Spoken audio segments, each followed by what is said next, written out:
Okay, tunaendelea na daily profit sharing paid at end of contract.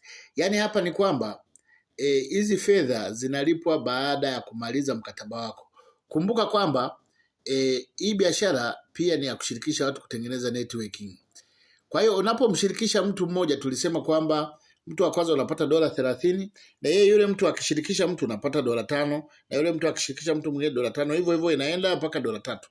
Lakini wakati huo tunaangalia sasa, yule mtu wa kwanza uliyemshirikisha ukapata $30 ukaichukua ile hela. Mwishoni kabisa wa mkataba, wewe huyu bwana akimaliza mkataba kama amechukua wa miaka 3, utapata 8%. Kama amechukua wa miaka 3, 8% ya milioni, kwa sababu yeye atapata milioni 100, 8% ni milioni 8. Lakini huyu wa kwanza kama alichukua mkataba wa miaka 5, yeye atapata bilioni 1.2. 8% ya bilioni 1.2 ni milioni 80. Kwa hiyo wewe utapata milioni 80 kutoka kwa huyu mtu wa kwanza.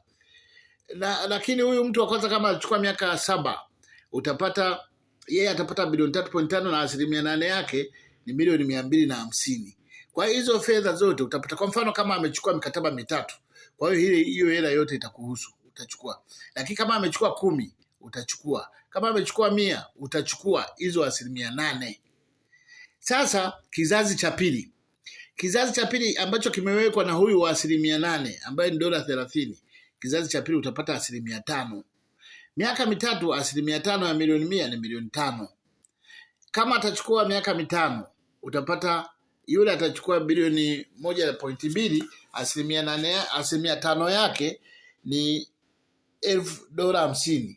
Kwa hiyo utakula $50. Na miaka 7 utakula $150. Sasa vizazi hivi vinaendelea moja kwa moja kama unavyoona.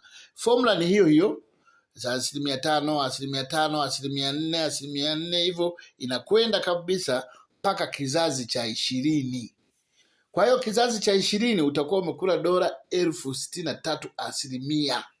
Umeona? Sasa ndugu yangu, kama utakula $63,000 kutoka kwa vipato vyote hivyo, imagine kwa mfano mtu wa kwanza akafikisha watu 100, mtu wa pili akafikisha watu 100, mtu wa tatu akafikisha, yani kizazi cha kwanza watu 100, kizazi cha pili watu 100. Hii hela sijui kama utakuja kuimaliza ndugu yangu. Kwa hiyo mimi nitaka nikwambie kwamba mradi huu una faida nyingi na zinapatikana. Kwa hiyo tunaukaribisha.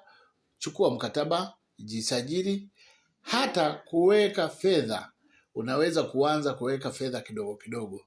$25 zinaruhusiwa sawa sawa na $68,000. Kwa hiyo unaweza ukaweka 68 mara mpaka ukamaliza ukapata $100 na ukaanza mkataba. Mkataba mradi ni wa kweli, hakuna longolongo. Karibuni.